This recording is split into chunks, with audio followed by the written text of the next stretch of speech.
Fala, galerinha da física, aqui quem tá falando é o Fernando Augusto do canal Física de Altas Energias. Galerinha, nós estamos hoje voltando com o nosso curso que andou meio parado aí, né? Tem mais de um ano desde a última publicação de aula, que é o curso de Física de Altas Energias. E se vocês lembrarem, a abordagem do curso, as outras aulas estão na série, certo? É, Se vocês lembrarem, o que a gente fez, a gente começou o curso de física de partículas, certo? Também fez uma abordagem na questão da relatividade restrita, obviamente, que é o que a gente utiliza na área de física de partículas, e a gente partiu agora para a utilização da teoria quântica de campos, que é uma teoria muito mais elegante do que a própria física de partículas separadamente, apresenta soluções e maneiras mais fáceis de fazer. Então, é uma espécie de curso misto, ok? E hoje o que a gente vai fazer? A gente vai fazer uma abordagem de uma maneira um pouco diferente do que a gente vinha fazendo. Em vez de a gente fazer toda aquela aula manualmente, passo a passo, o que eu vou propor aqui é a gente utilizar os slides, certo? Feito aqui no Beamer, para fazer a descrição. E depois a gente vai fazer uma aula de exercício, e na aula de exercício aí sim eu vou fazer a conta manualmente, passo a passo, e aí vocês podem escolher. Se vocês gostarem mais da aula feita no Beamer, eu utilizo a aula para fazer no Beamer. Se vocês preferirem que a aula seja toda escrita passo a passo, a gente também pode fazer a aula toda escrita passo a passo, não tem problema nenhum, entendeu? Fica a critério de vocês. Mas vamos lá. Antes de dar início ao teorema de Nether, que é a última parte da mecânica da teoria quântica de campos que a gente vai falar, já tendo em vista que a gente na aula anterior, a gente falou sobre as equações de Euler-Lagrange, que são importantes para fazer a descrição das equações de movimento das partículas, ok? E a gente também falou sobre a Hamiltoniana, que é a parte da dinâmica das partículas. Agora a gente vai falar sobre o teorema de Nether, que é um dos teoremas mais importantes de todos os tempos. O próprio Einstein ele descreveu que o trabalho de Emily Nether foi o trabalho matemático mais importante para a física no século XX, certo? E é de fato. Emily Nether conseguiu, através do trabalho em campos clássicos, estabelecer uma relação muito importante entre simetrias e leis de conservação. Através do trabalho dela, a gente tem a capacidade de a gente obter a transformação de uma simetria e obter equações de movimento que são invariantes. Lembrando que o invariante ele é fundamental na física de partículas, já que você está fazendo uma transformação do sistema de coordenadas para outro sistema de coordenadas e você tem que colocar um invariante ali, e geralmente a gente trabalha com a ideia do invariante de Lorentz, certo? Mas eu queria abrir um parênteses aqui para falar da Emily Nether, eu coloquei a foto dela aqui. Por quê? Porque, como eu mencionei, o trabalho dela foi deveras importante. E não bastante obstante a isso, ela também foi uma mulher pioneira na questão da luta das mulheres por igualdade de reconhecimento acadêmico. Se essa luta é muito difícil hoje em dia, imagine na época dela.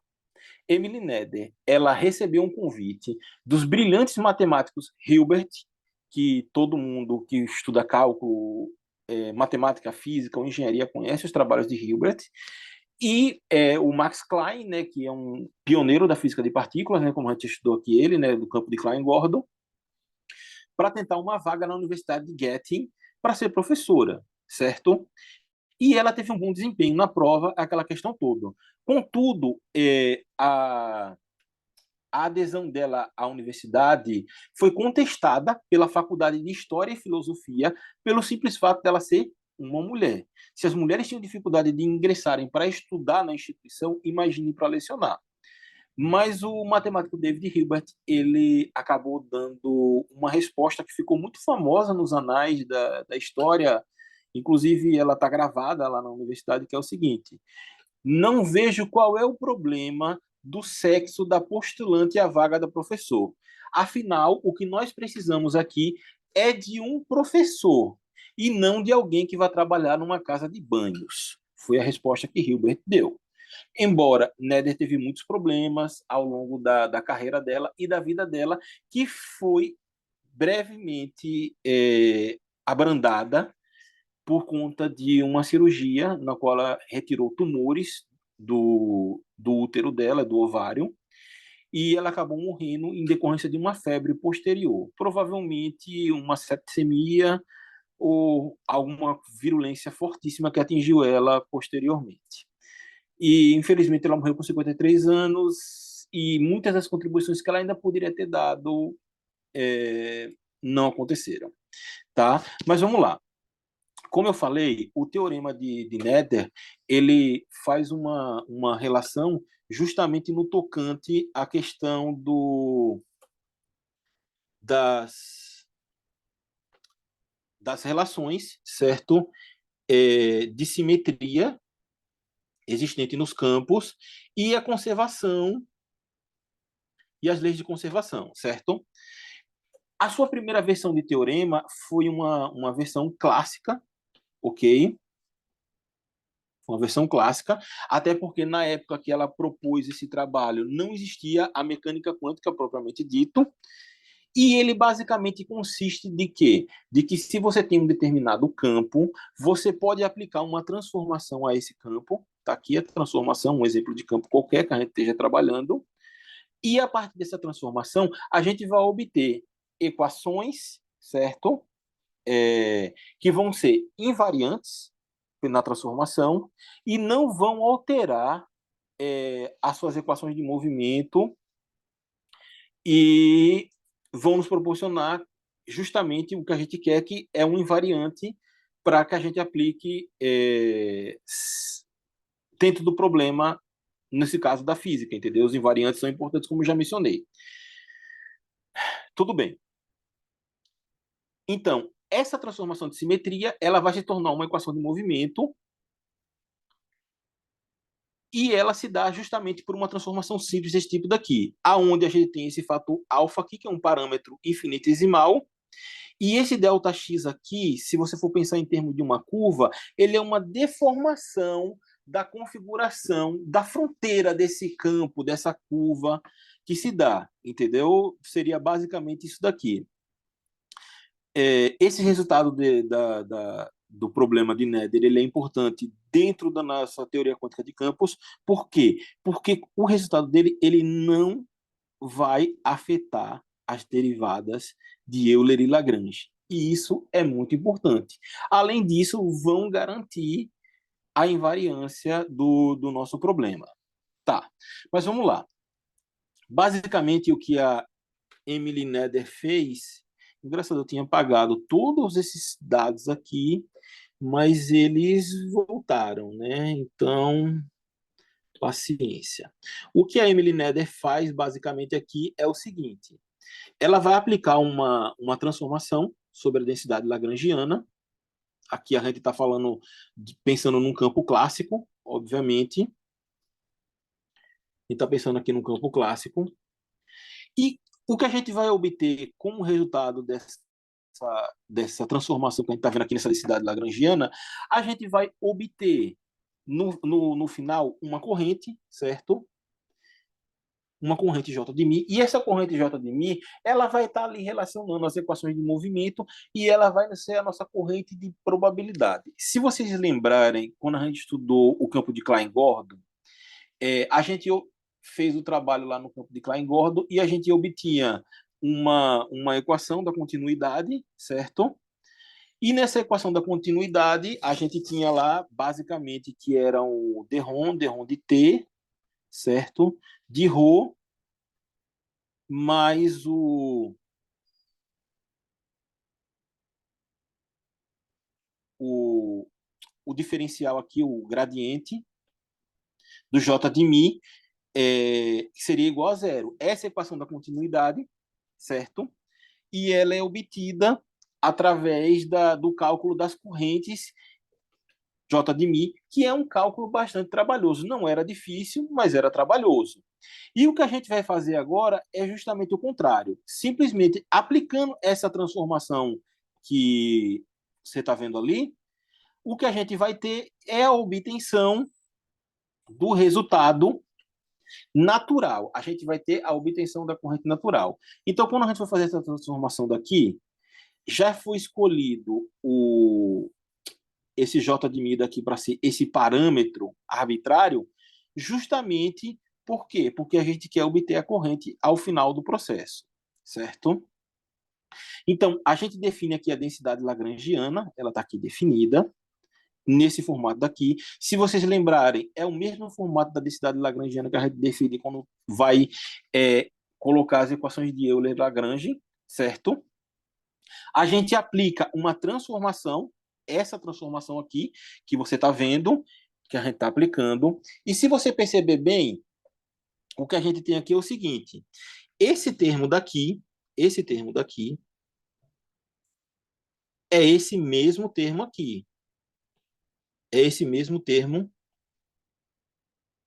aqui, com a diferença só da posição da nossa derivada quadridimensional aqui, que ela está aplicando diretamente sobre essa deformação do campo. Mas como é uma coisa infinitesimal, tanto faz colocar ela aqui, certo? Não tem diferença do d rho de mi, alfa delta φ, ele é equivalente ao alfa d rho de mi delta φ.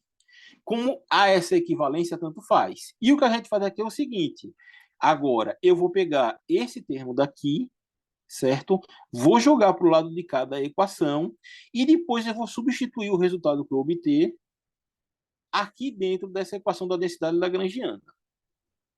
Então, o que a gente obtém aqui, como eu falei, é justamente essa equação, nesses moldes que havia sido dito.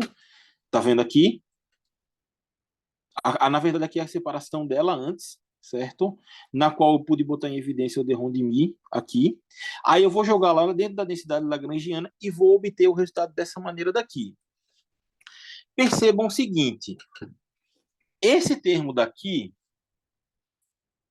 o d rho de L e o alfa d rho de φ, ele pode se relacionar, botar em evidência esse alfa delta φ aqui, dos dois em evidência. Então, eu vou isolar esse termo daqui. Tá aqui, eu isolei eles. E se você prestar atenção nesse isolamento desse termo daqui, o que a gente tem aqui são as nossas equações de Euler e Lagrange. Então, o que, é que a gente sabe? As nossas equações de Euler e Lagrange, a gente colocava lá a densidade lagrangiana, fazia uma determinada transformação, e o que, é que a gente obtinha dentro dessa transformação? A gente obtinha dentro dessa transformação o quê? As equações de Euler e Lagrange, que seriam nulas. Então, esse termo daqui, ele acaba sendo zero, já que esse termo daqui, obviamente, é diferente de zero. Certo? E aí, o que é que vai me sobrar? O que vai me sobrar é o seguinte: olha só, esse termo daqui, pessoal, ele tá errado, tá?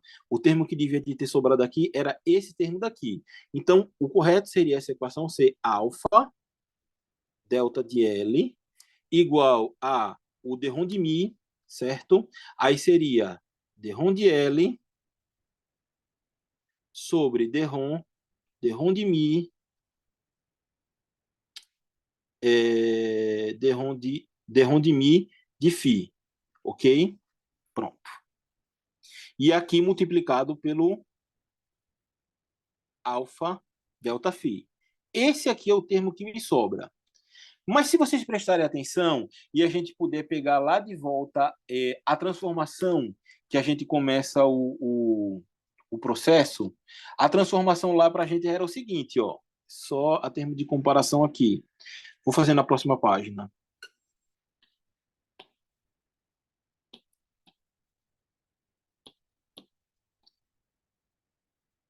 A transformação que a gente tinha é o seguinte: a gente teria que o nosso, perdão, a gente teria que o nosso L de x, seria lagrangiana qualquer, ela seria transformada, né, para uma lagrangiana Lzinha de x, que seria o próprio L de x, mais esse termo aqui, alfa, certo? O d rho de mi vezes o j de mi de x, tá? Por que eu estou fazendo isso? Por que a gente fazendo por essa comparação da transformação daqui, o que a gente pode ver aqui? A gente pode ver que, se você pegar aqui, a gente tem o alfa aqui, E a gente tem o nosso derrom de mi aqui, ó. Tá vendo? De maneira que a gente pode escrever o que aqui? Que o alfa vezes o delta L, ele vai ser igual a quem? Vai ser igual ao alfa derrom de mi, J de mi. Esse alfa com esse alfa daqui eu posso cortar, de maneira que o que vai sobrar para mim aqui é apenas o quê? É que o meu delta L, certo? Ele vai ser igual ao meu derrom de mi, J de mi. Então tá aqui. Isso aqui vai ser igual a isso daqui. Mas quem é o meu delta L? O meu delta L, ele é justamente o termo que ficou, que seria quem? Bom, eu estou fazendo aqui manualmente, mas tá óbvio que esse termo ele tá separado aqui, né? Ficou quem? Ficou o derrom de mi, de derrom de L, sobre derrom de mi aplicado a φ, alfa delta φ, que vai ser igual ao fator arbitrário que a gente está transformando aqui, certo? Então, o que é que eu faço? Eu vou separar esses termos de maneira que o que vai me sobrar aqui é basicamente, botando em evidência o derrom de mi aqui depois, certo? Vai sobrar esse termo daqui, certo? Opa, perdão. É...